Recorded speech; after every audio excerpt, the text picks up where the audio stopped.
Good evening and welcome to Interlagos and round 5 of the Porsche Club of Great Britain Sim Racing Championship. We reached the halfway point of the season in this championship with the Pro and Am class battles tight as ever. My name is Peter Mackay. I'll be taking you through all the action this evening alongside my regular broadcast partner, Paul Smith. Paul, we had a fantastic endurance round last time out at Daytona, but back to the sprints here at Interlagos. And what a venue it is to go racing as well. Hello, everybody. Interlagos, perfect place for me to start the second half of the season. A real challenge for the drivers. A mix of high speed and technical twisty sections will test these drivers' skills to the limit. That it will, and we've had many circuits across this season that will tested our drivers to beyond the limit at some point. Suzuka and Fuji kicked off our Japanese swing for the start of the season, then to Imola, and the first of our endurance races 2 weeks ago at the Daytona International Speedway. We kick off our second half of the season here at Interlagos before, in 2 weeks' time, we go to Spa-Francorchamps, a circuit well known with endurance racing and many things other besides. Silverstone, always a track that has to be on the lineup here in the Porsche Club of Great Britain. And we finish off on one of my absolute favourites, an endurance racing gem, Sebring International Raceway. So in the pro class, it's series newcomer Danny Lee who's starting to get a bit of control over this championship. 16 points ahead of Rob Sharp, whose consistency has kept him towards the sharp end. Christian Tsuruta sits in third, with Byron Crawford in fourth, and Paul Goffin rounds out the top five. Rob Miller is in sixth after a tricky round at Daytona. Then it's Stephen Kershaw, James Cummings, Dean Powell, and Danny Jones rounds out the top 10. In the AM class, well, Stephen Haley has been a force to be reckoned with. 11 points ahead of Ryan Penny, with Alistair Hatcher sitting close behind in third. Oliver Carbadine has been notching up podiums throughout the course of the season, with Kim Such sitting in fifth. Also a consistent run from Kim. Ralph Meyer is in sixth, then Andrew Shepard, Alex Jones, Anthony Franklin and Alex Owen trying to get their championship charge going. So qualifying is underway. The Pro and AM class machines driving separately in qualifying, with the GT3Rs on screen right now competing in the AM category, and the Porsche 963 GTP prototype competing in the Pro class. But qualifying here at Interlagos, I think it's going to be quite important, Paul, because it's not always the easiest circuit to overtake on. No, and as I say, you've got the two halves of the circuit of it being very fast from Junsao right there, all the way through to the CNRS, down Curva de Sol towards Descida de Lago. And then from there, you get really technical and twisty through Ferradura, up to the Bico de Pato as well, which is one of my favourite corner names here at this track. Accurately describes the corner as well, the duck bill. But certainly it's an interesting one for these drivers. The overtaking opportunities, the biggest opportunity is down into the CNRS. Using the slipstream all the way from Junsao, you have to set them up there to then get that move done down into turn number one. It is definitely the best opportunity, isn't it, to getting that run. It is a long run when you think about it, all the way up that hill. So at the moment it's Stephen Haley who's set the early pace in qualifying with a 1:33.516. Ryan Penny 0.3 of a second in arrears in second. Heinz Meyer in third. Kim Such 1.9 off the ultimate pace at the moment, but on a hot lap right now in that red, blue and yellow Oris Digital machine. Coming around the still very slow technical part, the kind of infield part of the circuit, then up the hill now towards Bico de Pato, very, very tight right-hander. Then it's down the hill to Mergulho and then over to Juncao.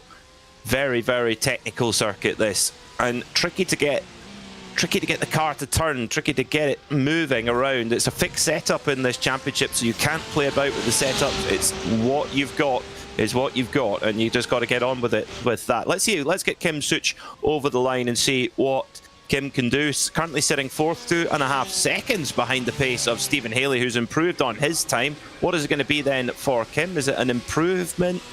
No, it's not.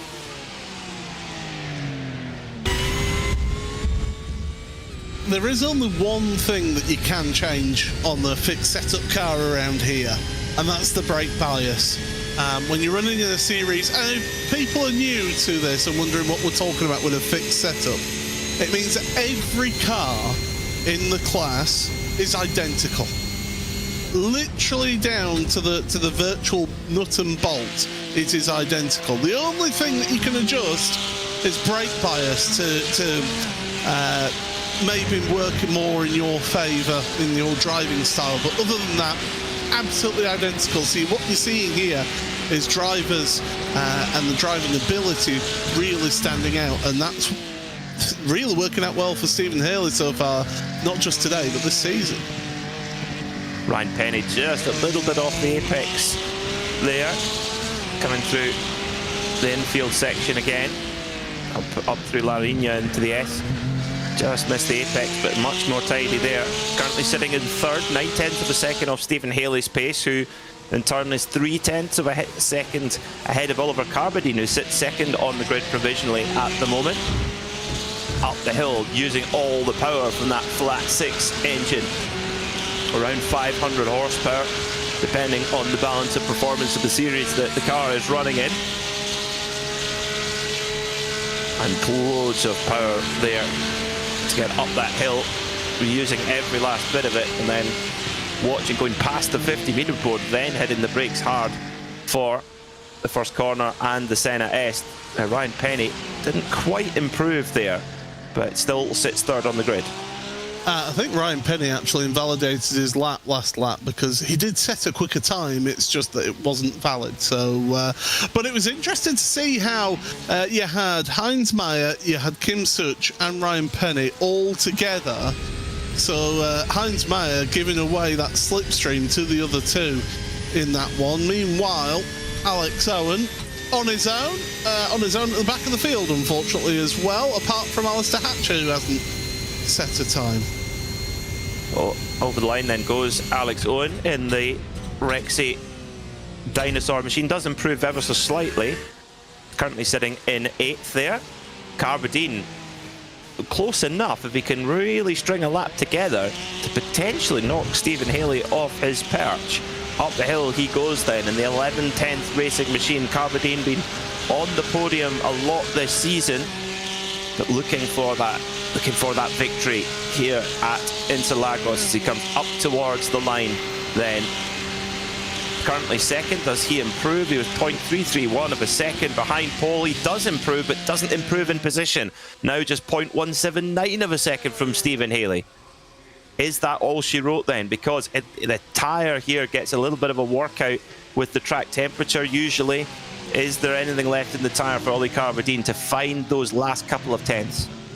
Ryan Penny did improve lap time there. Fortunately for the drivers here, the track temperature is about the same as it is in this room that I'm doing the commentary from. It's 27 degrees right now out there on track. So this track here at Interlagos can really cause you major issues in terms of tyre temperature because of that track. I've seen it here in the Porsche Taycan RaceSpot Super Cup at 58 degrees track temperature. And it kind of feels like driving on overheated jelly babies, if you can imagine that. Or driving on liquid lava. Now you're making me hungry. Oh, there's always time for jelly babies. I think if they could have a bag of jelly babies with just black, red and orange, would be good. Orange, yes. Green, yes. Green?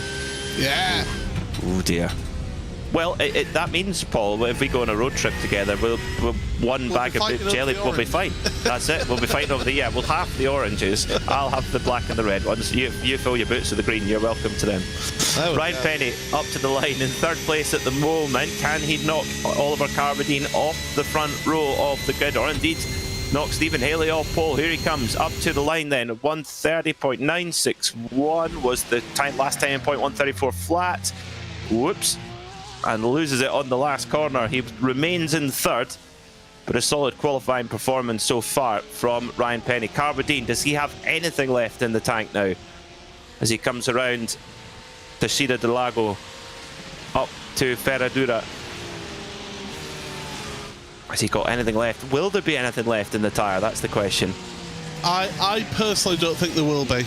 I think with how quick the laps come around here, you know, you're talking, what, 6 laps that they've done on these tyres.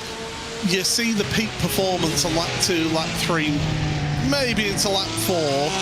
Yes, you're dropping the fuel load, so the fuel is dropping down as they go through qualifying, but the tyres, especially with these cars, the rear right will take a hammering from these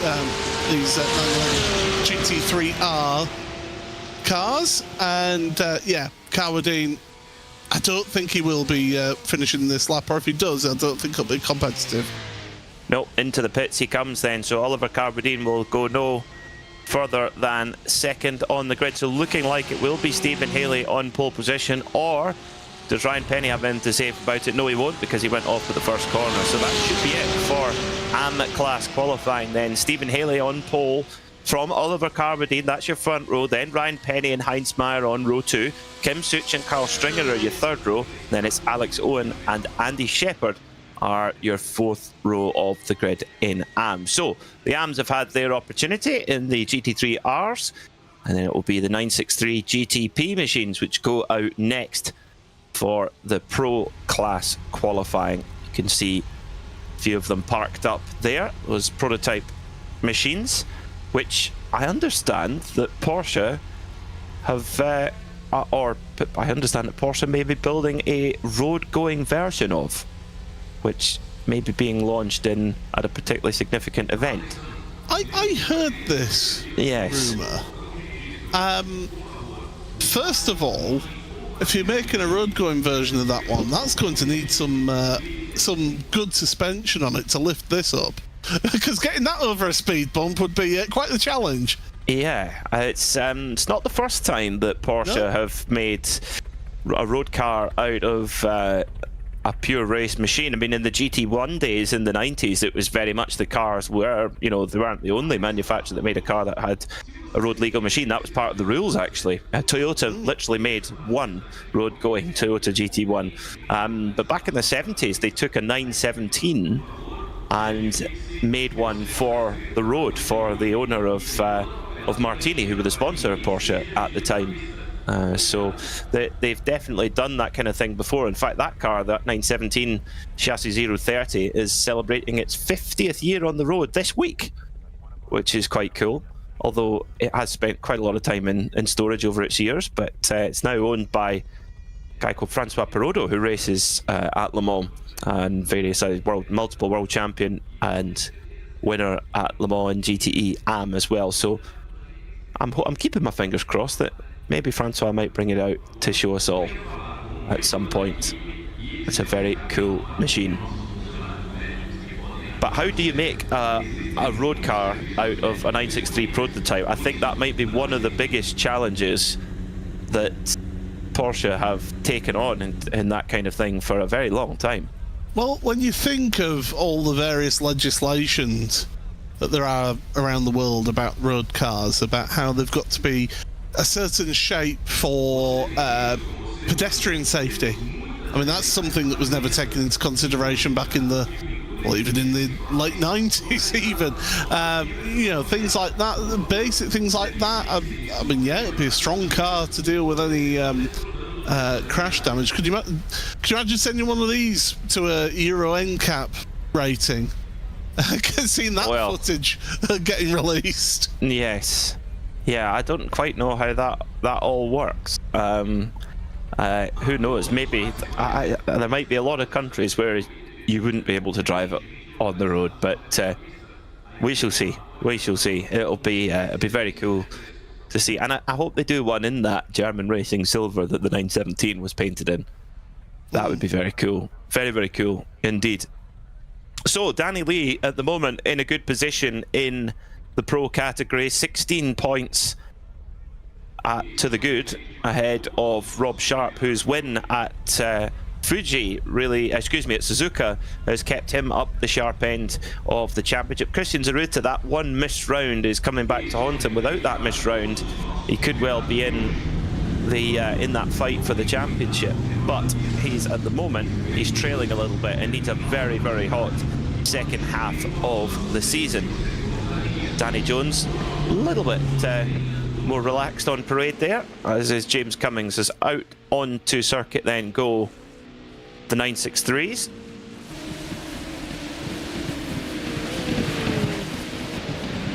I love Christian Ceruta's Cool Runnings car.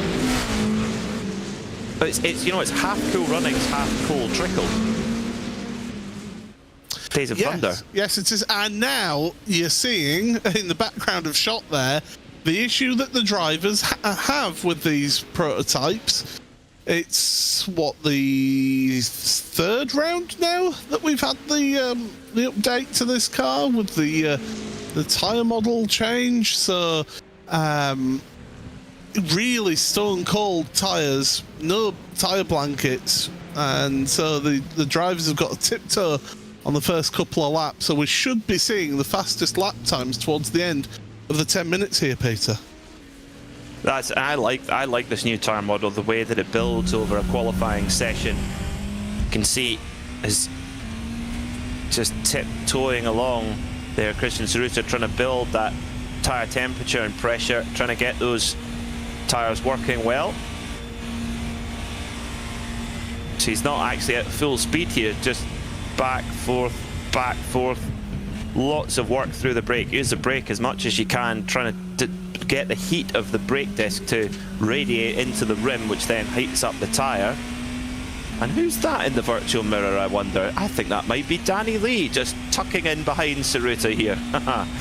It's what he did last time out, isn't it, in qualifying, did Danny? He snuck up behind Christian and tried to use him. Of course, Danny, we saw last time out, he wasn't the best qualifying from him in the last round of the championship, so he'll be wanting to have a bit of bounce back ability and try and move himself back forward, but he'll be comfortable at the front of the championship that he doesn't have to do anything desperate here today. No, I think just now it's just stay out of trouble. But I think he'll enjoy getting into a little bit of a battle of wits with Christian Ceruta. They've both been pretty close in pace. I think it must be said. Christian Ceruta's mentioned to us in a Porsche interview last time out that he'd been focusing his attention on the Porsche Carrera Cup Great Britain Esports Championship, but I believe that is now complete, Paul? Yeah, so he can refocus his attention on the Porsche Club of Great Britain Sim Racing Championship, and two different cars you could not get in terms of the Porsche 911 GT3 Cup and this Porsche 963 GTP. Now, are we on to a representative lap yet? I think we're maybe still one away from it, I would say. Yeah, I mean, you could see from that on board that Christian was still warming up his tyres as he reached the timing line. So I think he'll still push. I think he'll push just to see how it feels now, and then really push on for the final couple of laps of this qualifying. I mean, in practice, I could tell you that Danny Lee was the fastest with a 23.036. So that's the sort of target area that we're going for. Okay, so that's that is interesting. Let's see who comes out on top. The absolute lap record here set by Timo Bernhard back in the LMP1 days in the 919 hybrid with a 117.442, which, when you consider the power of that car had, and it had four-wheel drive as well, you know, it had probably another 200 or 300 horsepower on top of the 963, and four-wheel drive, and it's, you know, just a handful of seconds quicker. It shows you how things have progressed. It's up to the line comes Danny Lee then. Ceruta on pole at the moment, 124.370, 124.431 for Lee, and now I think we're into the business end. 5 minutes to go. Lee letting it breathe out, coming out of Curva de Sol and then down to Descida do Lago. Really tricky corner this. I can never figure out the line of this corner. It's not so much the line for me, it's the braking point. It's very difficult to get your braking point right going into there. I always end up braking too soon or too late. There's never one way or another. One thing that Danny Lee's got to be careful of is not being too close to Christian here. We are at some altitude. It's not as high as, say, Mexico City or somewhere like that. But, back end just not cooperating with Danny there. Under brakes into Pico de Pato. But he can't be too close or else he'll be getting that aero wash and won't have as much grip through some of the tighter twisty section. Well, 4 minutes left on the clock, and Christian Cerruta's going to come up to the timing beam. Will he improve on the 124.370? Up to the line they go. Yes, it's a 123.847, whereas Lee goes 123.936. So this is a proper battle here for pole position. Rob Sharp, second in the championship right now, fifth on the grid provisionally, 1.1 seconds off Cerruta's best. But will he improve on this lap as he comes up towards the final corner to Juncao? And letting the car breathe out, keeping the steering fairly straight, just guiding it round, absolutely flat out through here. Easy flat in one of these cars. Doesn't really register as a corner as such. Over the line he comes then. Does he improve? Still a 124.937 for Rob Sharp, so stays fifth. What can Rob Healy do in the Wright Motorsport machine? Really like this livery on the 963. And Wright Motorsport's actually just been sold.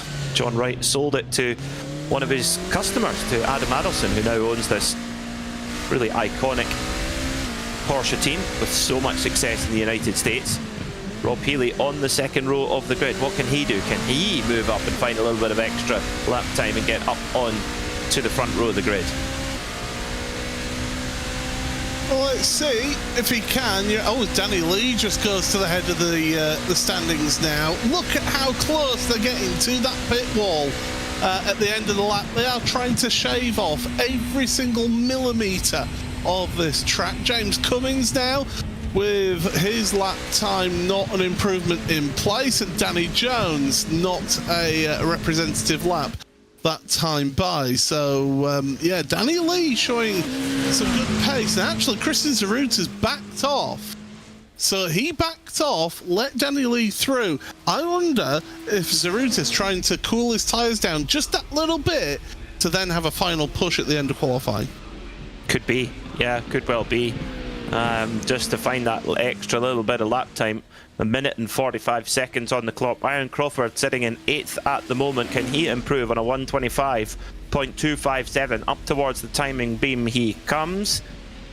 What is it going to be? Waiting for it to correct. Yes, it's a big improvement actually. Moves up to 6th place, 124.564. Look at how tight it is between Kershaw, Crawford and Healy. Hundreds of seconds between the three of them. So that's going to be a really intriguing fight throughout this race to see how they get on there. James Cummings isn't that far off. Neither is Rob Sharp, to be fair, in terms of qualifying times here. So we could see one final effort from them.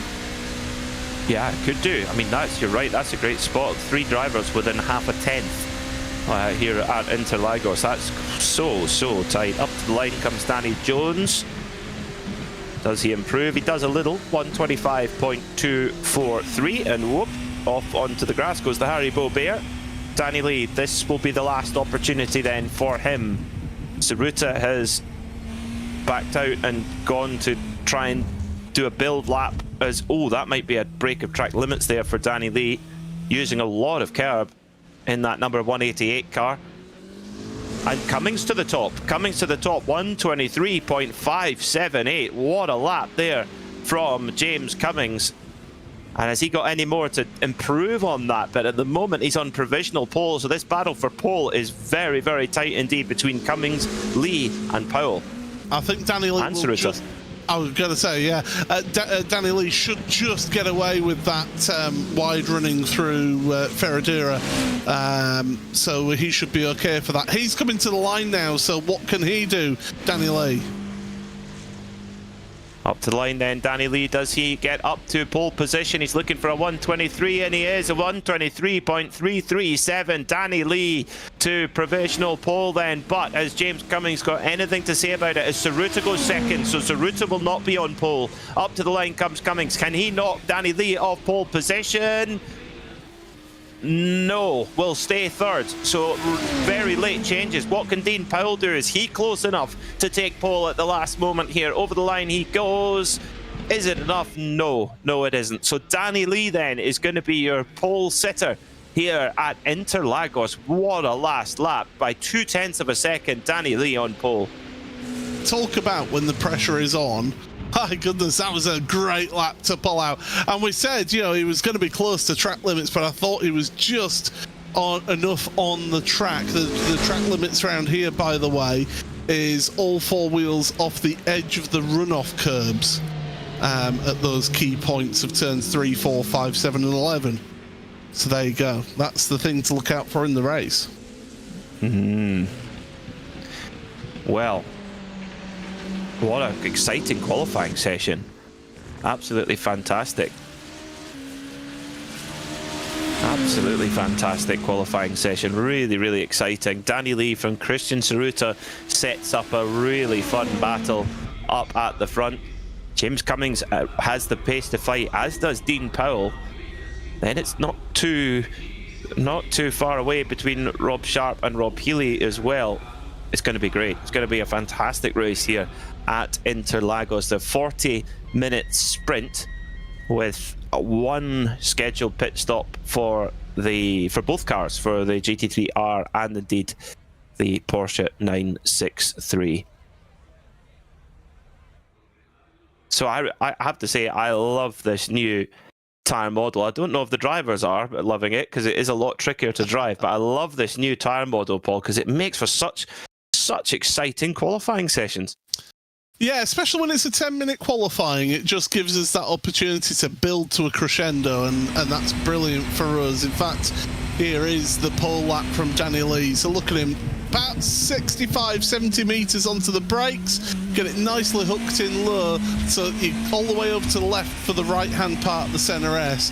Riding the curb through Curva del Sol, and then we head down the Retroposta towards the Descida del Lago, turn number 4. Watch for your braking point. Past the 100-metre board, there's a little service road that comes out of the runoff. That's your braking point. Through 5, 4, 5, we go uphill now, heading towards Ferradura. Down a couple of gears, down to third gear through here. And this is where Peter thought he might have invoked track limits, but no, keeps it on the curbs.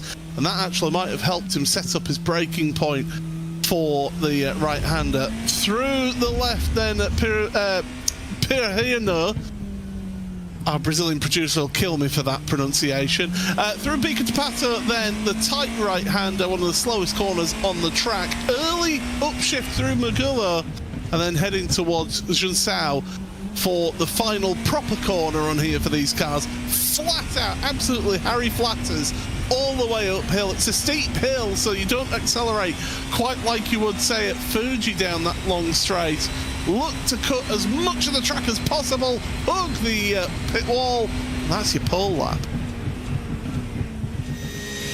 Come for the great lap commentary, stay for the Brazilian pronunciations. Stephen Haley, let's have a look at his lap then, as he comes in, our GT3R AM pole sitter. Nice and neat and tidy, all over the curb there, and then just on the power all the way, using that 4.2 litre flat 6 to its full capability here.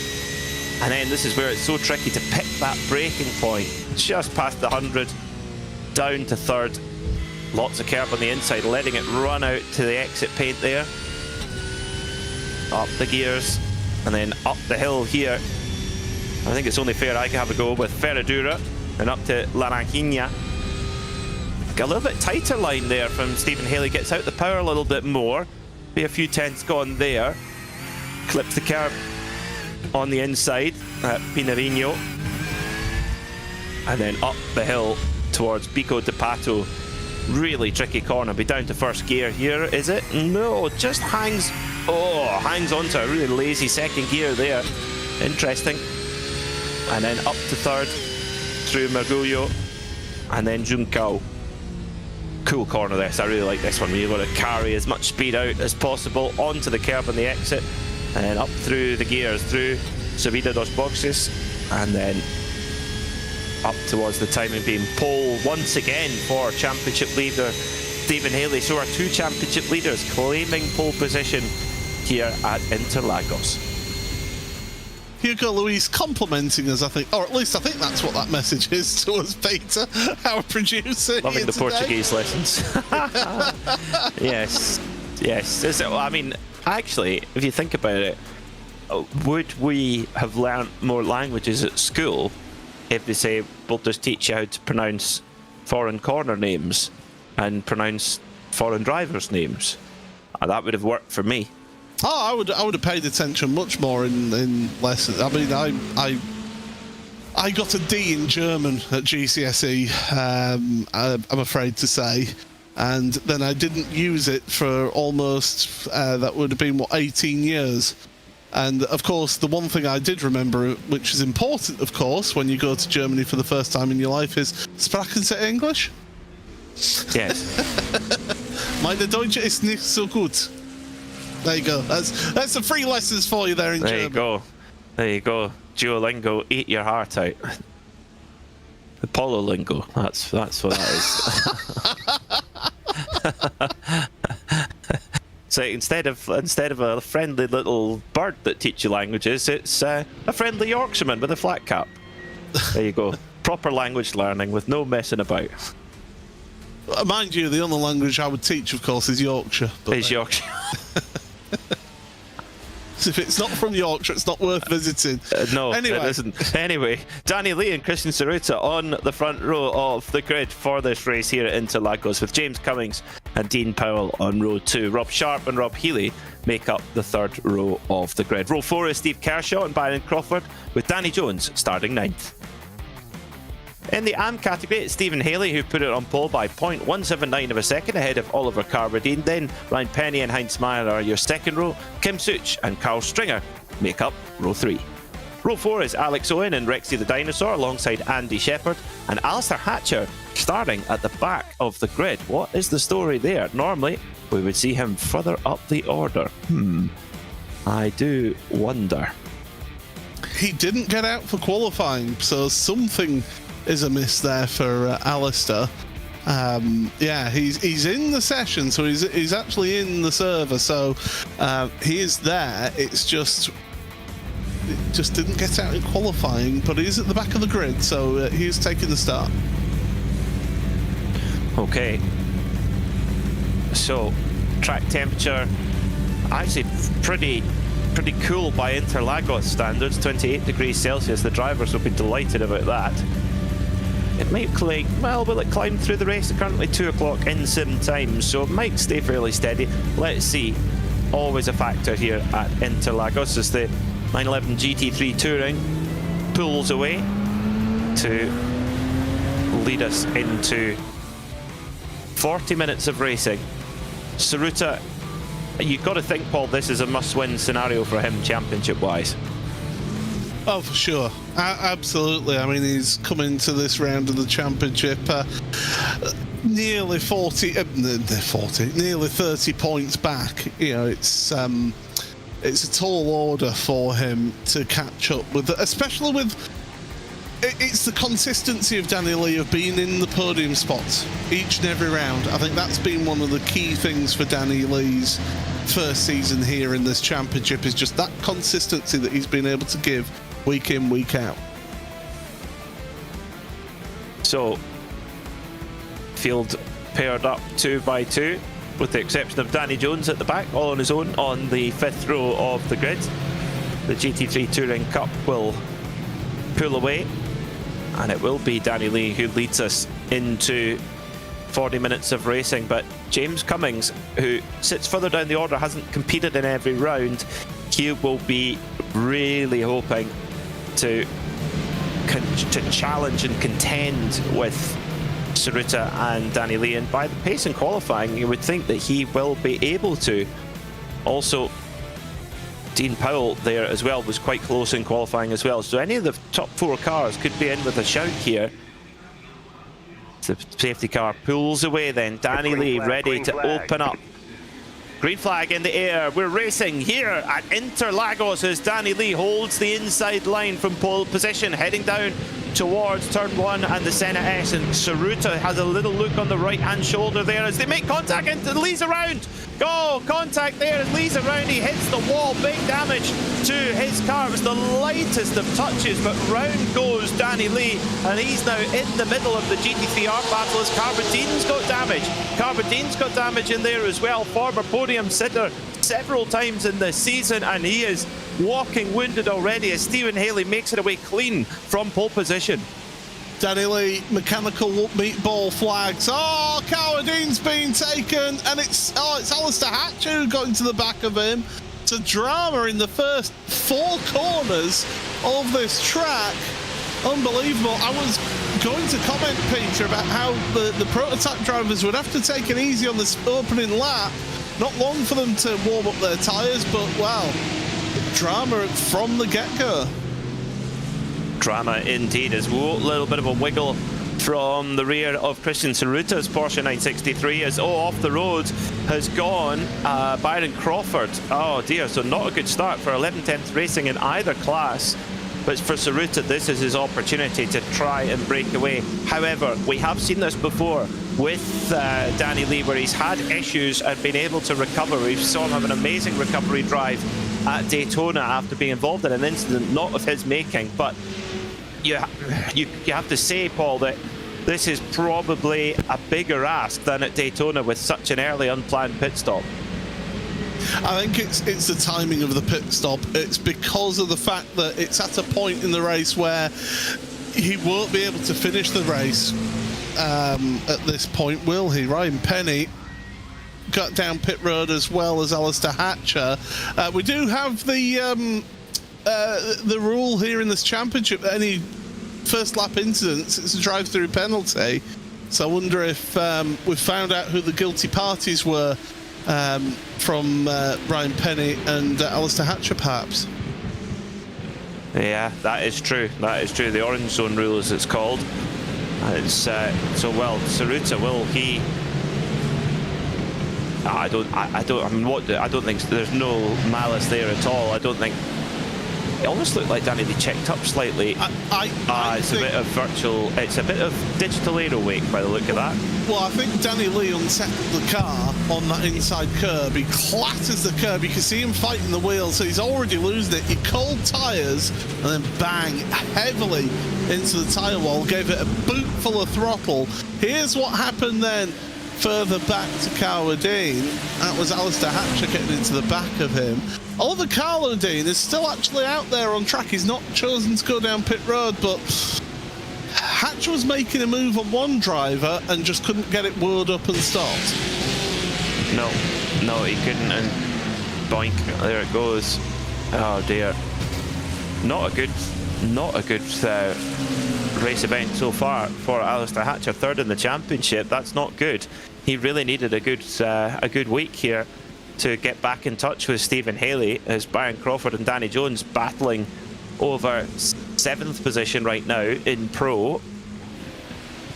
Been a difficult season for Danny Jones. We've seen him fight up the front in the past, but it hasn't quite gelled with this 963. Of course, in the history of the Porsche Club of Great Britain Sim Racing Championship, we have seen several different cars as Alex Owen makes a move on Carl Stringer in the Rexy machine, but we've had lots of different cars. We've had the 991 version of the Porsche GT3 Cup, the 992 version of it as well, the GT3R, which the AMs are driving at the moment, the 911 RSR, the GTLN car, and of course the Porsche 963. So we've been through a good part of the Porsche catalogue and indeed back catalogue in this championship, and some drivers have gelled with different cars better than others.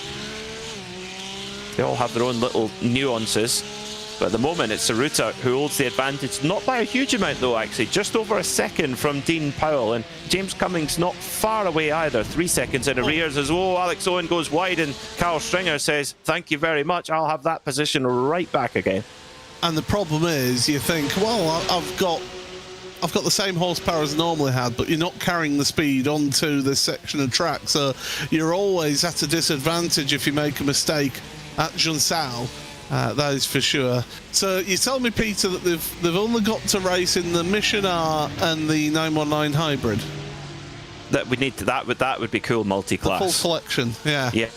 Yes, the 919 for pros, Mission R for AMs. That would make a really cool multi-class. How would you do the mandatory pit stops in the Mission R then? Good question. That's why they get me as the colour commentator, folks. Just when you think you have all the answers, I change the questions. Yes. I know, I've got it. Fast repair. You come in and fast repair. What if you've not got any damage though? Well, you could manipulate it so that you've got the fast repair. So you come in for a mandatory pit stop at a certain lap or a certain time window, and click fast repair, and you get a fresh car, and off you go again. A bit like Formula E in the early days. I'm surprised the YouTube improvise, chat, by the way, Peter. Adapt, overcome. I'm surprised the YouTube chat, Peter, by the way. They're saying Peter lost for words, never. That's Gavin Halls of Smoking Steel Garage. Gav, we're looking forward to seeing you back on track. One thing I don't think I've ever seen is Gavin Halls have a race without hitting anyone or crashing, or both. Well, if I get back, well, actually, I'll tell you what. I'm going to be racing the RSR in a different series on Friday evenings, so you'll be able to laugh at me crashing into everything. No, it'll be smooth and steady. Smooth and steady wins the race, I'm sure. There will be no winning involved, trust me. It's a tricky car. It's a tricky car to drive. I bet that was a twitch. Yeah, Brian Crawford. Little back and forth. Oh, yeah, that nearly snapped away from him there. So the grip certainly had a premium here, it would appear, in the early stages. Is, oh dear, problem for Kim Such in third position. Is it? No, it's just one of the really slow parts of the circuit. It is easy to get caught out here. Oh no, it is. I was right the first time. Loses it. Rear end comes around. Was actually running in second and lost the position to his teammate there, Heinz Meyer. But no harm, no foul. Have more confidence, Peter. You were right the first time. Yes. But no, it's so easily done.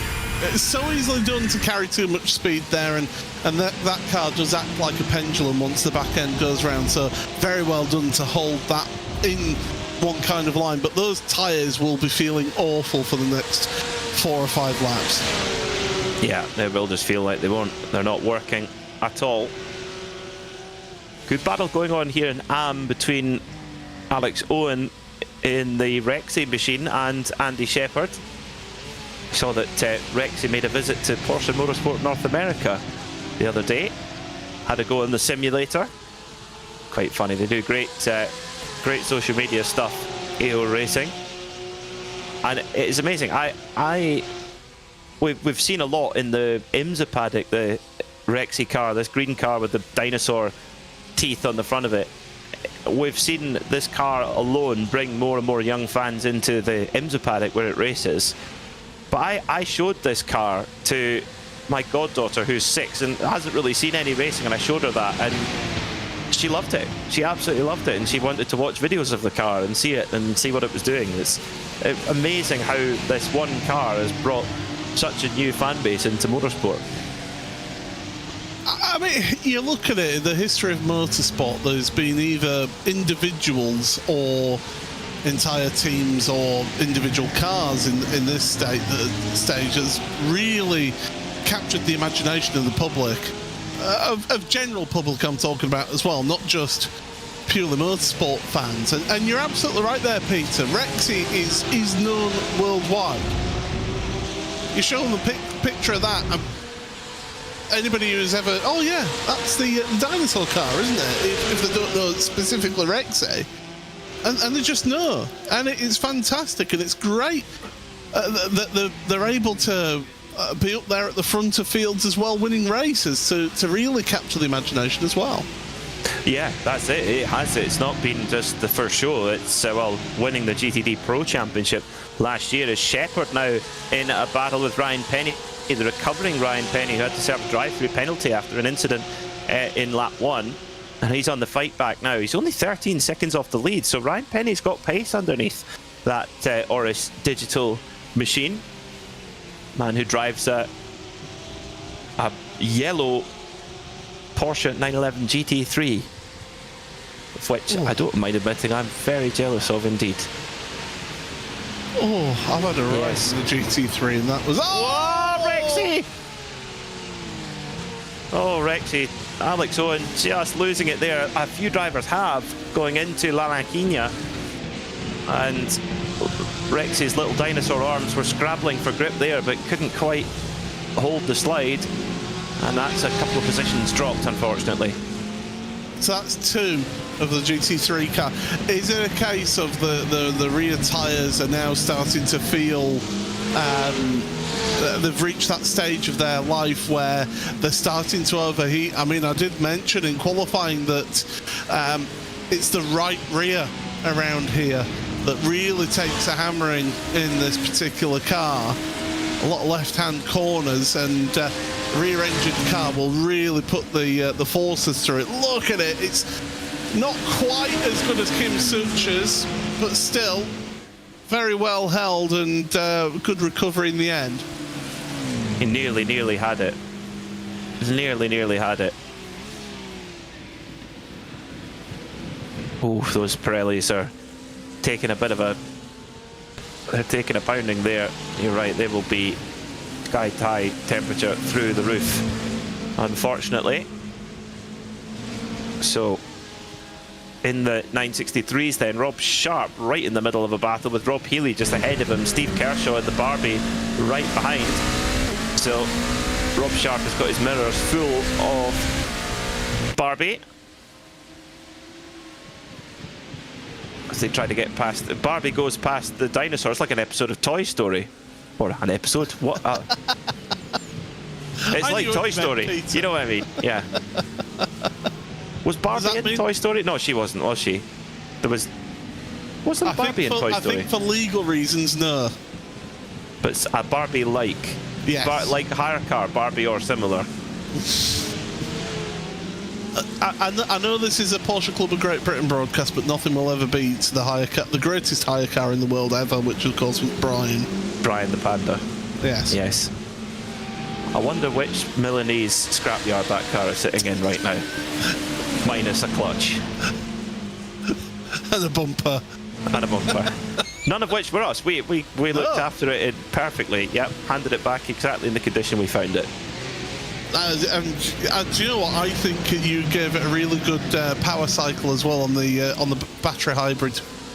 Oh, we did a lot of harvesting. It was basically a GTP car, wasn't it? That car. Yes. It was a high ground clearance GTP car. We did a lot of harvesting. More harvesting than a Massey Ferguson there, I think. Brian the Panda. So Rob Healy hanging on to 4th position from Rob Sharp right now. They kind of drift a little bit of the podium battle, which is the moment Saruta leading by just 2 seconds from Dean Powell. James Cummings running in a slightly lonely 3rd place right now. Hasn't really been able to convert his qualifying pace into race pace. No, unfortunately not been able to do that, and it's frustrating when you know that you've got some pace behind you and you've got the ability to move forward, and it's just not working out. And I mean, this is a great little fight for us to watch because it's 3 cars all together there, Healy, Sharp and Kershaw. You can't separate them at all.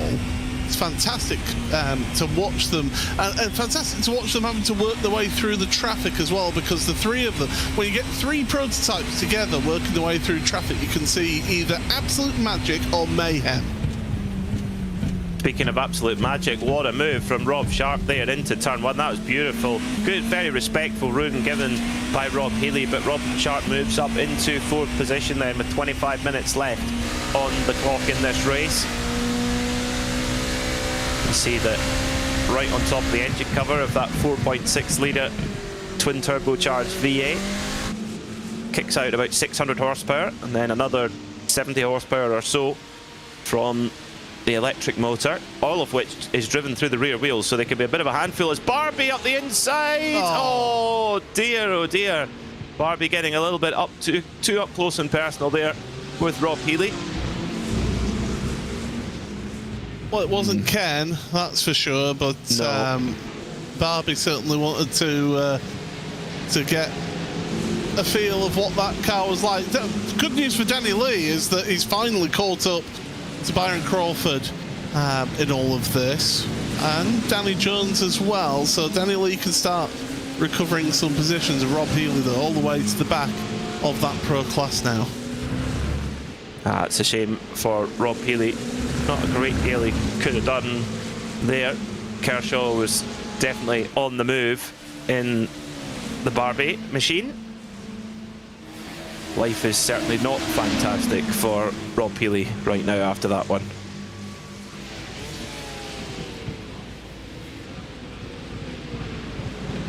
So around turn one they go. Danny Jones with his mirrors full of Byron Crawford and indeed Danny Lee. Trying to find his way through on the recovery after that incident at turn one, which damaged his car quite significantly. Here comes Crawford then into Desiro del Lago. Danny Lee going to try and go around the outside then as Lee, as Byron Crawford gets it a little bit wrong there, hangs onto it, but that gives Lee a little bit of an opportunity to break away now. He's right on the case of Danny Jones as they come into the kind of infield section here around Lanaquinha, and just shows a little nose in the mirror there. And around, trying to go around the outside now, just struggling to find a way through. Has he found a way through as Danny Jones shows him the curb? And it's very, very tight. Danny Jones now shuts the door and Danny Lee gets squeezed in a little bit. Danny Jones is not giving this one up easy, is the Harry Pole Bear. And then around the outside goes Lee and makes the move. That's a great move there, just heading into Juncao. He had to work at that one. Heinz Meyer boxed in Danny Jones a little bit through the middle of that section of track. Steve Haley is not actually that far ahead of Heinz Meyer in if all said and done. So the AM battle might carry on. Down the inside, Byron Crawford, last of the late breakers, and Jones, he's all over the place there. Rob Healy moving past him now. Well, it's all on the move then. We've seen in the past Stephen Haley really making dominant breakaways, but it's not the case here today. Heinz Meyer driving really, really well in that Oris Digital machine, a number 222 car, and in turn they're miles ahead of the rest of the field. Kim Such in third, 11 seconds further back. Another look at the incident between the Barbie machine and Rob Healy, and yes, not so good there. I don't think Rob Healy will be asking Barbie to come to the party. No, absolutely not. Ollie Carwadine's still running without the front clip right here, so is carrying on, doing it the hard way, battling away with Andy Shepherd in front. And of course, ahead of them is Carl Stringer, so pretty close, fifth down to seventh in AM. And as I say, AM is quite close at the front of the field, about a second and a quarter now. So Heinz Meyer is keeping Steve Haley very honest. We've seen it in the past, haven't we, Peter? Steve Haley, like last round at Daytona, able to pull away at the front of the field. Well, yeah, we have, haven't we? He's definitely that's been his way of doing things, but different this time around. Getting quite close to GTP pit stops now as Christian Saruta leads the way after 14 laps.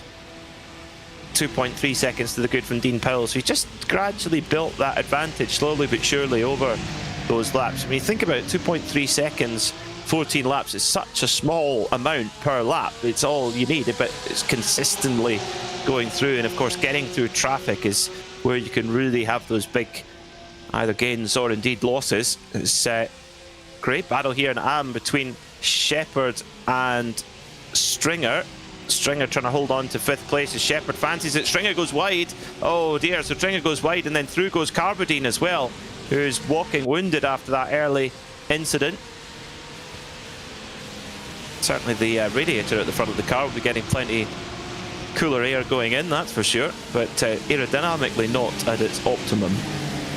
Danny Lee in 6th place in Pro, black flag, so he's obviously been pushing the bounds of the track as well as pushing the contacts as well. And remember, it was that lap 1 incident as Ollie Cowardine through now on Andy Shepherd. So Cowardine moving forward 2 places this lap.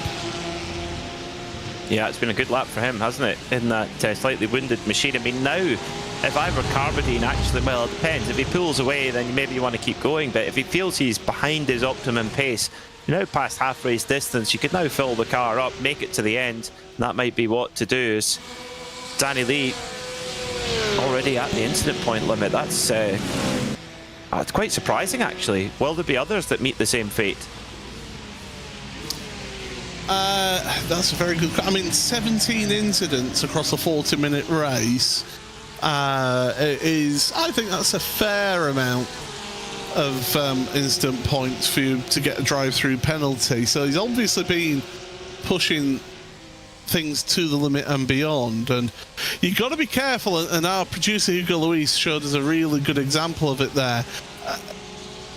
The track limits are dictated by the curbs, but also the white lines, and where curbing ends, if you're over that track limit and past on the exit curb, and then the curb ends, bang, you're hit with an off-track penalty. As we've got a pit party in GTP.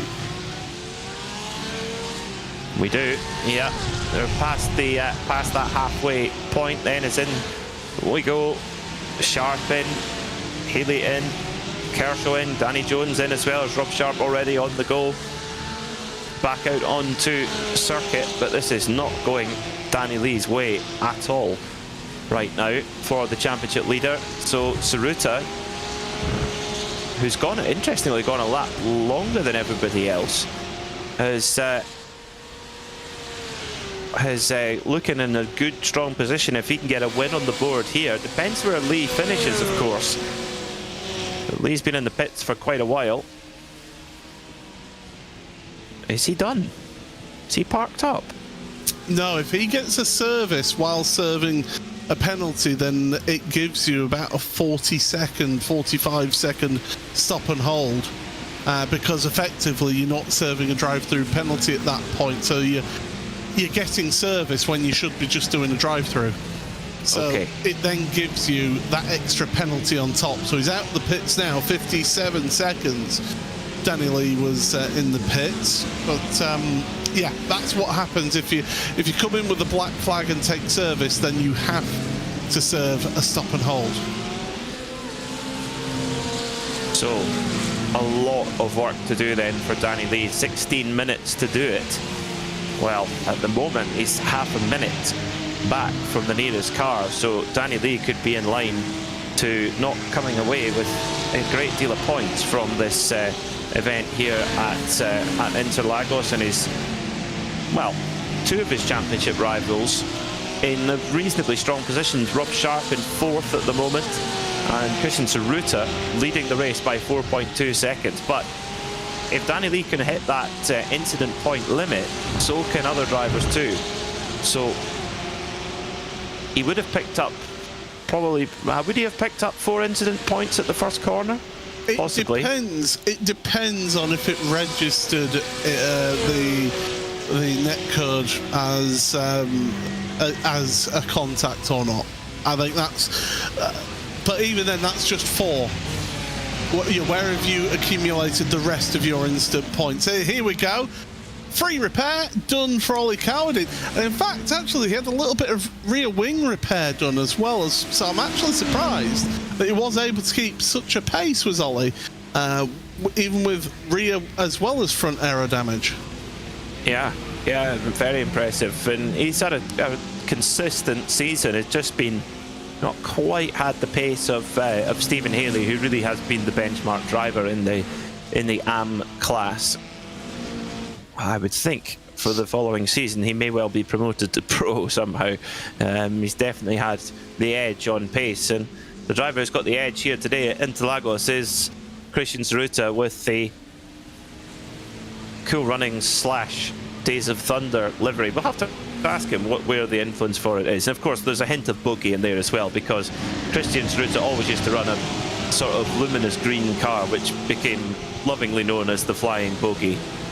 And he even had Pick It, Lick It, Flick It written on the side of the car. That's how much he got into the bogey life. But this car, a little bit different, but there's still a hint of bogey. Steve Haley just missed his pit box. That'll cost him a second or so. Now, we saw Heinz Meyer actually pit last lap. So Meyer's up to speed after their pit stop. Steve Haley's just coming out, and it wasn't the biggest gap between Meyer and Haley. And Alistair Hatcher, yours is a pit stop, does Hatcher, remember? He did a drive-through. But Steve Haley and Heinz Meyer could be very close here. They could be, yeah. So is Stephen Haley's position as the race leader, is it safe? No, not really. No, they're side by side. As Heinz Meyer's going to try and go for the kind of net lead of the race here as they go around through Desira de Lago, and Haley just about hangs on to it, but Heinz Meyer is right on his tailpipe, and you know that Heinz Meyer is going to have a go at this. This is an opportunity for a win. The moment Meyer not really got a championship axe to grind, so he will be desperate to try and get a race win on the board here.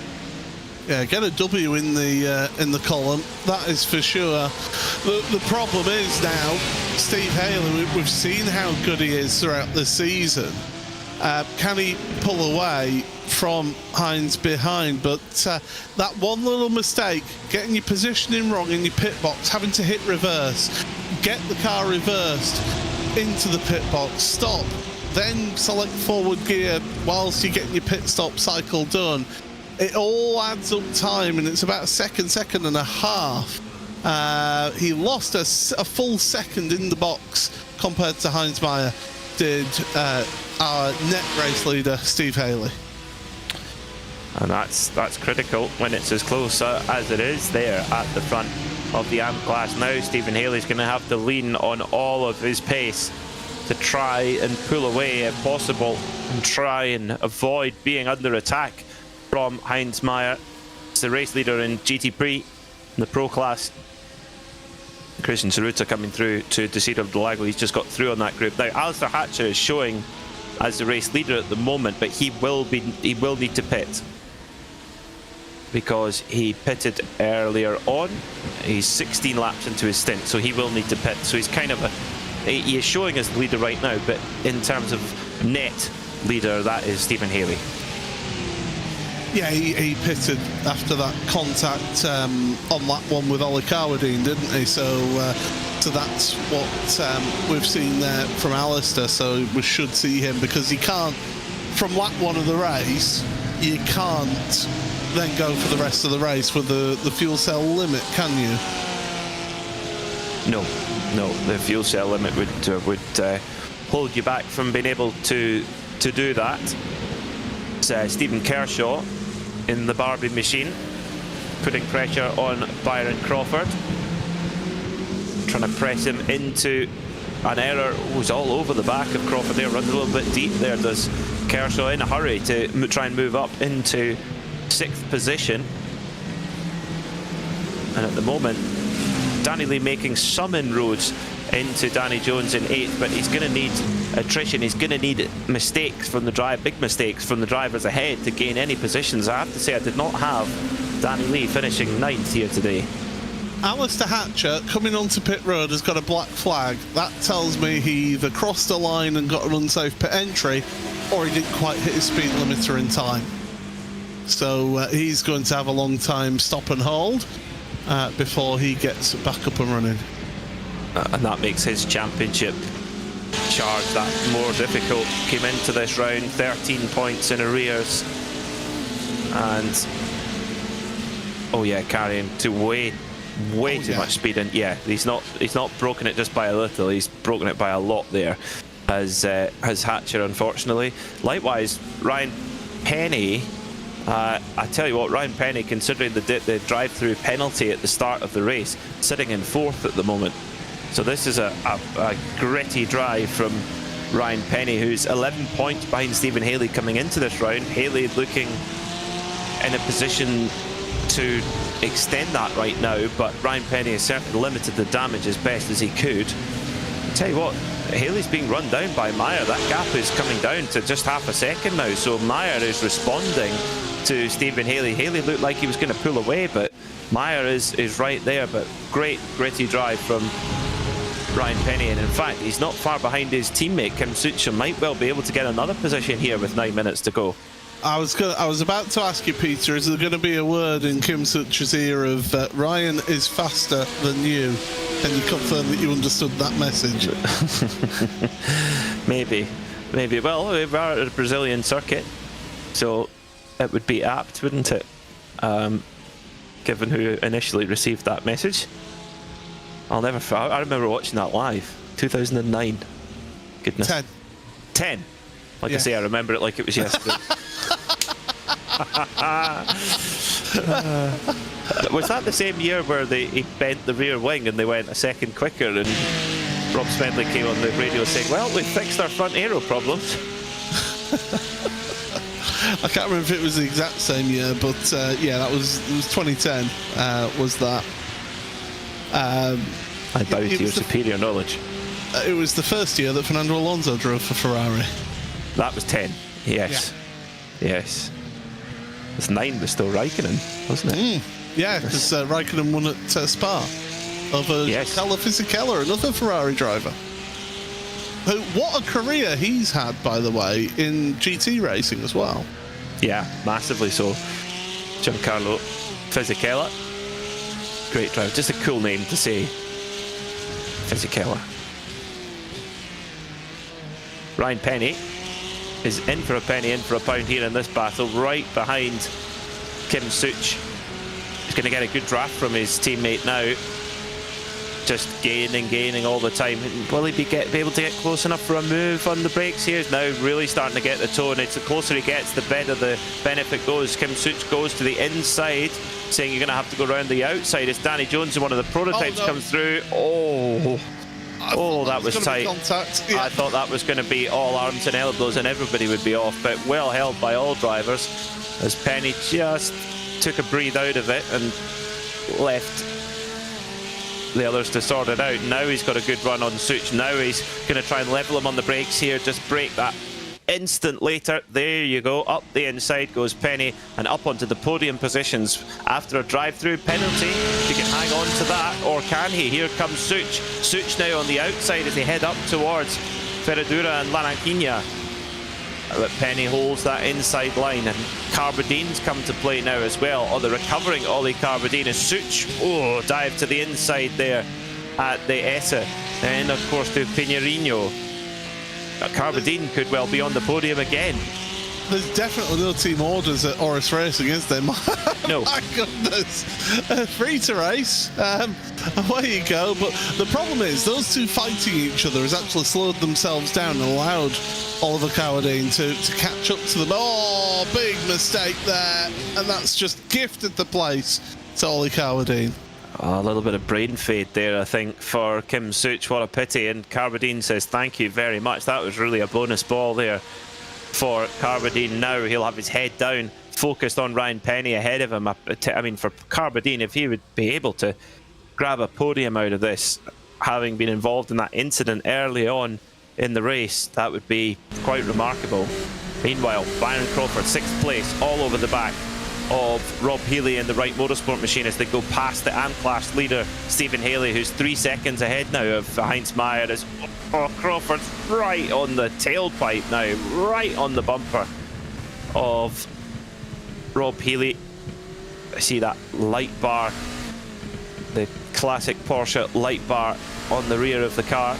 Reminds me a little bit of the 911 GT1 98 actually. That little hint of a 911 at the back there. Just a design cue, I think they call it.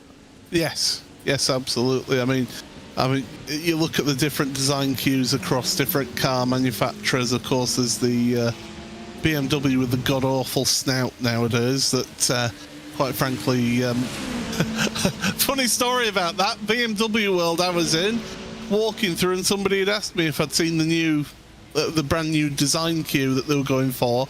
I turned the corner and there was one there in the showroom, plenty of BMW staff around, and I audibly went, "Oh God, that's terrible." How to make friends, Peter, and that's why I've been on Porsche broadcasts ever since. Distinctive, I think they call it in the trade. Thought-provoking. Round the outside now, Carbadine going to try and go for the podium here in Am as they come into turn 1. Penny hangs on to it though, holds a solid line. Carbadine's going to have to think of another way to try and get through. 4 minutes to go now, so not much time left. Probably 3 laps now for those AM-class drivers. Saruta, he's leading the way, 6.4 seconds to the good in Pro, so he's looking good right now. But the battle is raging on for 5th place now between Rob Healy in the green and yellow Wright Motorsport car and the 1110th red and white machine of Byron Crawford. And Healy hanging on, but Crawford all over the back of him.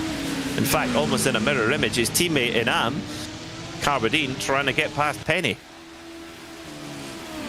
Yeah, the 11/10 team have had a trying day, haven't they? I think that's what they would perhaps say here. But both Carbadine and Crawford trying to do the recovery drive here, and Crawford is hounding the back of Rob Healy's car.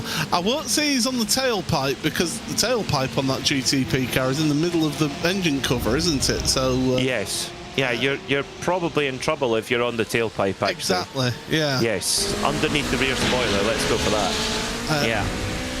Tickling the diffuser of the car. Tickling the diffuser, I like that. That's a great one. I'm going to steal that. Tickling the diffuser. You can have it, Peter. Thank you. Well, we might get a bit of diffuser tickling here as Carbadine. No, Carbadine's going to go round the outside of Penny. Penny, oh, just shuts the door. Carbadine thought about it, but thought, no, that's a too long a way around. But now he's got a good drive, really good drive out of the Senna S on the run toward Desida Delado alongside Reta Aposto. Right underneath the rear wing, tickling the diffuser. There's the first one. Up to the braking zone now. Penny goes defensive on the inside and making it difficult for Carbadine to find a way past.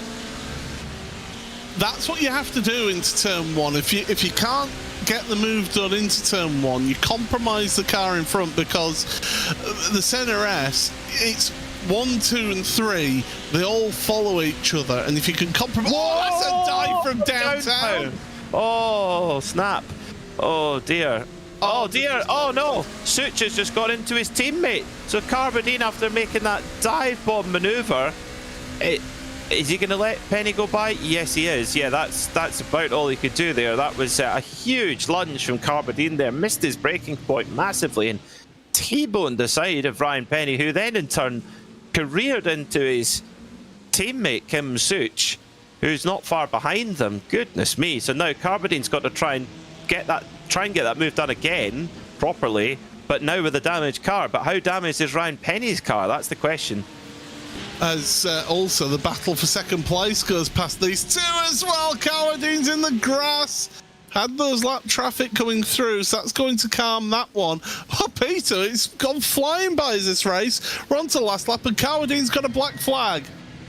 Yeah, so that contact for Carbadine has hit him over the incident point limit. He had to go into the pits to do a drive-through penalty, so it will not be a podium for Oliver Carbadine as up the hill then Rob Healy still holding off Byron Crawford for 5th in AM.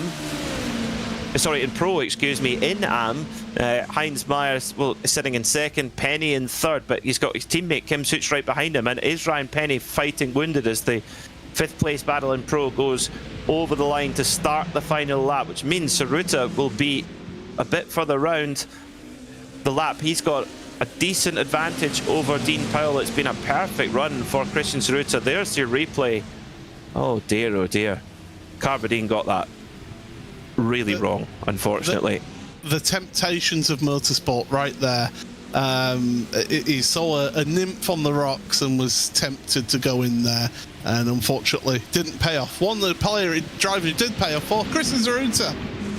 Yes, he did. Christian Tsuruta, what a performance for him. He has taken the checkered flag. He will be your winner. There he is. What a drive from Christian Tsuruta. Gets himself back in the championship conversation. Dean Powell will come home 2nd. Cummings in 3rd, but the battle for 5th really raging on here between Rob Healy and Byron Crawford. Does Byron Crawford have anything for Healy as they come around towards the final corner, towards Jinkao? And maybe not quite close enough. Kershaw may well be behind Crawford there. Nope, not quite going to be enough. Very well defended there from Rob Healy, who does hold on to 5th position as Byron Crawford's going to hold on for the very last moment there. Over the line they come. Healy in 5th, Crawford in 6th, Kershaw in 7th. Brilliant race there for 5th. But in AM, Stephen Haley, your winner again, extends his championship advantage at the front of the AM class by 13 seconds in the end over Meyer. So Meyer really dropped off quite a lot on that, in those last few laps of the race, but he will get a 2nd place.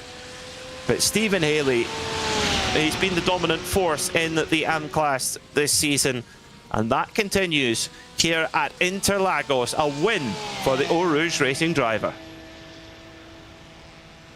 Great stuff. Absolutely great stuff there for Stephen Haley. Another win in the bag there, and yeah, he thoroughly deserves it, but had to work at it for quite a while. Heinz Meyer did a very good job here this week to put the pressure on.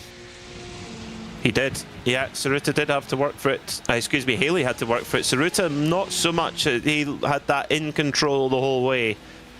Unfortunately, an incident for Danny Lee on that first lap kind of robbed us of that battle at the front, but Tsuruta, he won't mind at all. That launches him back into championship contention. And likewise, Rob Sharp gains a few points too on Danny Lee, who had a race to forget. For me, Paul, that's the race of the season so far. It certainly had excitement aplenty, that is for sure, and there was always fights, and Interlagos always delivers the excitement here in racing, and especially in this championship. And we didn't even have to add any rain, which often is a key ingredient to excitement at Interlagos. But Christian Tsuruta wins by 5.9 seconds from Dean Powell and James Cummings making up the podium. Rob Sharp, steady as always, 4th place, more points towards his championship charge. And Rob Healy managed to hold off Byron Crawford for 5th. Steve Kershaw came home in 7th, right behind them, with Danny Jones in 8th. Danny Lee, not a day to remember for the championship leader, unfortunately. Stephen Haley, championship leader in AM, very much a day to remember. A win by 18 seconds, that sounds like it was easy. It wasn't. Heinz Meyer just dropping off in those last few laps, but chased Haley for most of the way. Ryan Penny gets a spot in the podium after serving a drive-through penalty. Kim Such right behind him in 4th, and Andy Shepherd for Scuderia Chicken House makes a climb up the field to 5th. Oliver Carbadine, a late incident there costing the number 14 car driver very dearly indeed. He comes home in 6th. Carl Stringer was 7th. Alistair Hatcher, not a day to remember for him either, in 8th. And Alex Owen was 9th. Well, a textbook performance for Christian Tsuruta. It might look pretty easy out there, but let's hear from him now. He's down with Paul Smith. Yeah, absolutely. Get to speak to Christian once again. Another race win, back to back for you after Daytona. Not a bad turn of events after what had happened, but not able to start from pole position here, and very tense between you and Danny Lee going into turn 1. Yeah, just didn't quite get the lap together. There's a lap in the series of laps through qualifying. It's about the 4th lap, I think, 3rd or 4th lap, where the tyres come good, and if you don't get it on that lap, you kind of struggle to get the best time. So I didn't get quality quite right. Didn't hit the lap time on the key lap when the tyres were in the window. But yeah, I'm not sure what happened to Danny. I think he had a similar thing to what I had at Imola, where just I braked as late as I dared to go around the outside, but it looked like because he was on the tighter line, he just lost the back on the cold tyres, and that was that for him, which made things for me somewhat more straightforward, thankfully. So never want to win like that, but it's nice to have an easy one every now and again, isn't it? Yeah, absolutely. You talked with us last time out after Daytona about having to split your time. Is it that you've been able to focus now on this series with this week that you feel a bit more comfortable in this 963? Well, it's just not having to change between cars. You have to, each time you change from one car to the other, and the Cup car and this are at fairly opposite ends of the spectrum. The Cup car doesn't really have much downforce and moves around a fair bit, and if you move around in this, it's high risk of an accident. It's just the not having to change between and adapt. Spend the time adapting rather than spending the time getting quicker. It doesn't help. So I've not done loads and loads of practice like I did for the Porsche Cup for this, but just being able to jump into one car and just drive the one car is certainly helpful. And very briefly, I know Peter Mackay was wanted to ask about it. So Peter, why don't you take it away? Come on, Peter. Now, we know that the Flying Bogey is famous in PCGB racing, Christian. Yes. Tell us about the new livery, because we're trying to figure out, is it Cool Runnings? Is it Days of Thunder? Is it a mixture of both? Tell us about it.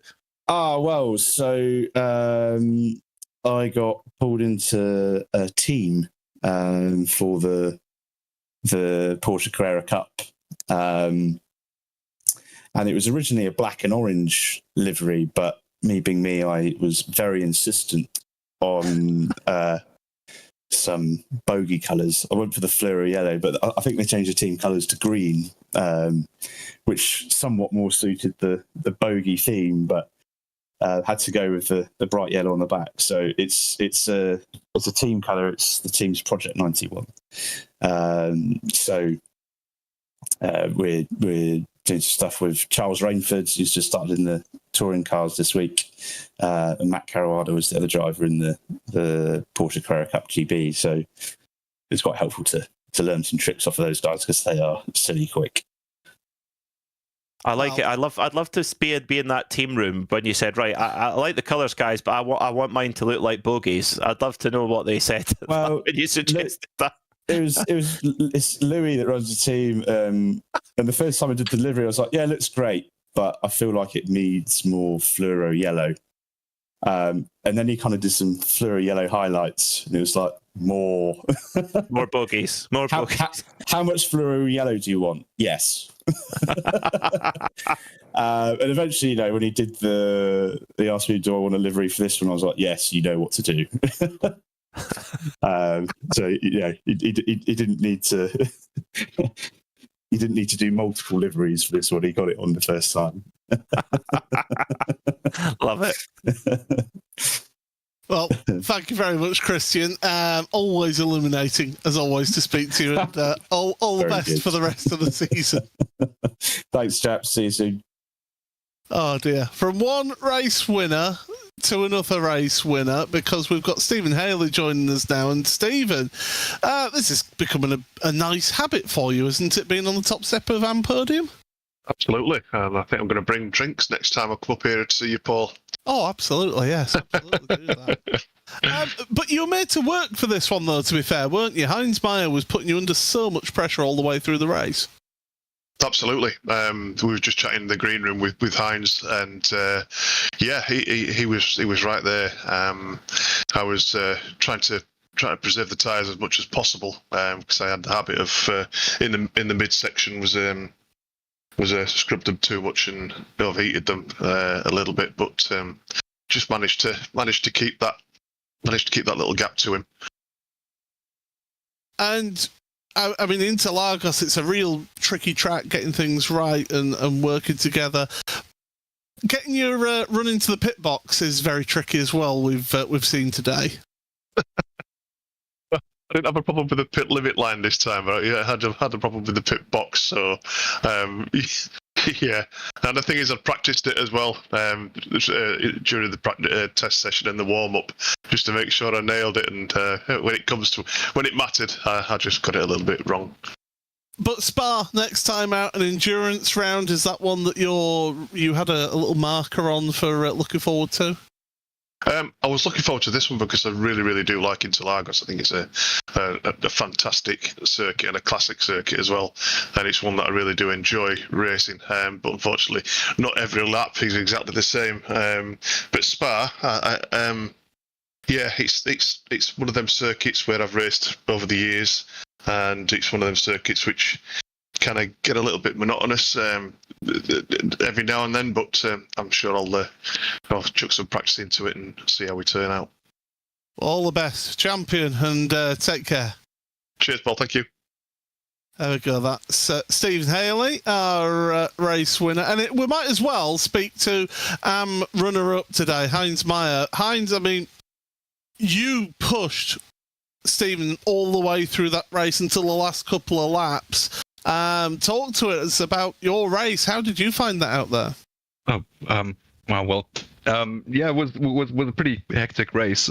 When I saw Ryan and Ollie sort of have their few blows and things and disappear, I kind of was chasing Kim down, obviously, and it was quite good because I had slipstream on Kim, so I could keep up, and I think he had slipstream on Steve, and so it wasn't too tough to keep up at that point. But once Kim spun round, I was just outside of Steven's slipstream, so I was just pushing like crazy. Literally was killing my tyres the whole way around.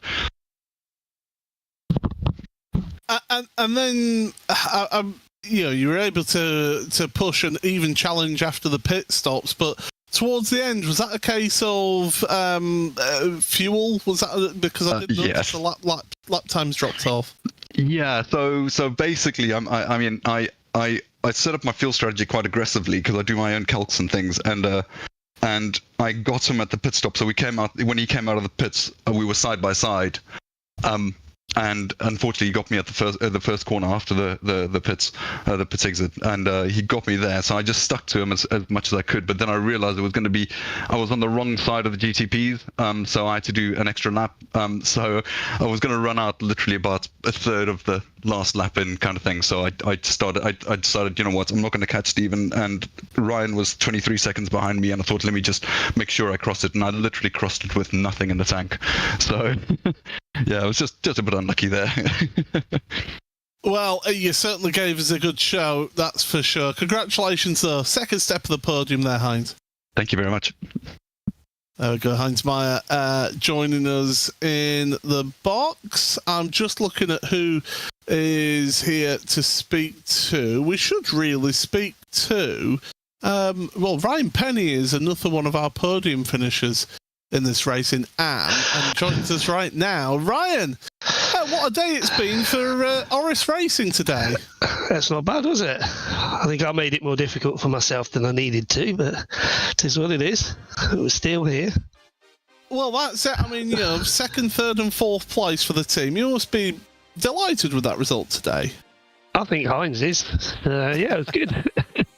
No, it was good. It was a good race, generally, I suppose. I mean, it's obviously not what you would have wanted, seeing Stephen up at the front, being able to pull away in the championship. But there's still three weeks to go, and an endurance round next time at Spa, isn't there? Yeah, I think to beat Stephen, I've got to have a bit of luck on my side. I just don't have his pace at the end of the day, and I think if me and Oliver hadn't come together, and I think Oliver got hit again, I think he would have been up there with him, and yeah, Heinz as well. So, but yeah, it's good for Heinz, second place on his return to the amateurs. Yeah, certainly a great result there, but still good result for yourself on the podium once again, and all the best for the rest of the season, Ryan. Thank you very much. Wonderful. That was Ryan Penny. We'll get to speak to Rob Sharp next, who finished in 4th place in Pro. We've not been able to speak to many of the pros, so thank you very much for joining us, Rob. After the dizzying heights of the opening round at Suzuka, it's been a little bit testing, apart from, of course, Daytona last time out. But 4th place here today, was that about where you thought you were going to finish today? Yes, that was exactly where I thought I'd finish today. Well, actually, it wasn't exactly what I thought, but it would be where I would want to finish. You know, that's kind of 4th, 5th, 6th, something like that is kind of my level. You know, I mean, Suzuka was the race of my life. I actually just retire and hang up the gloves, you know, after Suzuka. But yeah, I think I've had 3 4th places on the bounce now. So I'm just kind of, you know, just keep it steady and try and score some points. That's all. That's the best I can do. And it was quite a lonely race today, really. It was kind of on my own for most of it. Yeah, you seem to be in that sort of gap with nobody around you, but we've got 3 more rounds to go. Spa next with an endurance round. Surely your acumen of fuel saving will help yourself around there. Well, yeah, we'll see. Yeah, an endurance race, so it's a lot can go wrong, and there's a lot of time to put it right if things do go that way. And then I'll miss one of the rounds, the one after Spa, I think, so because I'm away on holiday. But yeah, looking forward to Spa. It was really nice in these cars before they changed the tyre model. I'm not sure what it's going to be like now. A challenge, I think is fair to say. Well, congratulations anyway. Getting a top half of the field finish just outside the podium. Rob Sharp, thank you very much. Thanks very much. Cheers, guys. And we get to have a quick word as well with somebody who's had a very difficult, challenging day. I think it's fair to say there, Danny. I'm sure turn 1 isn't how you would have envisioned it at the start of the race, would it? I think it's my own fault, that one. I think doing a bit of tyre warming on the formation lap, mostly focused around the front tyres, and basically the last thing you want in these cars on lap 1 is a stronger front end. So I ain't doing that again, I could tell you that. Yeah, it started bad and went bad from there. So yeah, this is one of them races that I'll spend a lot more time talking and dissecting about it afterwards than actually doing the race itself, definitely. Oh, well, I mean, that's it. I mean, we had the fun of watching you working your way through the field, and then unfortunately the instant points did catch up on you, didn't they? And got yourself a drive-through penalty. Yes, I mean, the hard charging initially just to recover from the initial mistake was great. I loved it because every time I crossed that finish line, the gap to Schumacher, the ultimate gap to Schumacher was being clipped by like a whole second, you know, and I was thinking, okay, all is not lost here. But then at some stage, I got a phantom black flag, which is a black flag that's issued to you out of nowhere, no warning, not even related to incident points, as it turns out. You guys won't be able to see that from your comms box, but I was on 7 incident points at the time. That doesn't qualify for a drive-through. Nope. No, I'm going to clip the bit on stream that captures that moment. Clearly, iRacing thought I'd cut the course or done a slowdown, but had then failed to pass that information on to me. So I'm merrily driving along at normal pace, and it just decides that I've gained an advantage, and there you go, slap 40 seconds on you. So it really was just rubbing salt in the wound that was already self-inflicted, but it's entertaining, if nothing else. Well, if you won all the time, you wouldn't learn things, that's for sure. So take that away. It still has a bit of a sort of learning experience today, but still, it was fun to watch you working your way through and giving us that entertainment. So thank you very much for joining us, Danny. Thank you very much. Cheers to you guys for doing a great broadcast, and to the admins for giving us a place to race. Thanks, everybody. There we go, Peter. Always great to hear from our competitors, and there we go. Phantom Black Flag. Is that going to be a new Marvel super villain? Even trying to say. It's definitely a villain. Yes, pesky villain. That's such a shame for Danny Lee, and yeah, certainly tightens the championship up. That's for sure. Well, 2 weeks time, May the 14th, 8 o'clock UK time, we go to a venue that's really about as iconic as it gets. Spa-Francorchamps in Belgium, a circuit known for Formula 1, endurance racing, and so much else. Be sure to join us there when we head into the business end of the Porsche Club of Great Britain Sim Racing Championship. For now, it's Christian Saruta and Stephen Haley who head into the 2-week break on Cloud 9. Will they be when we head to Spa in 2 weeks' time? Join us on RaceSpotTV to find out on the 14th of May. But for now, good night.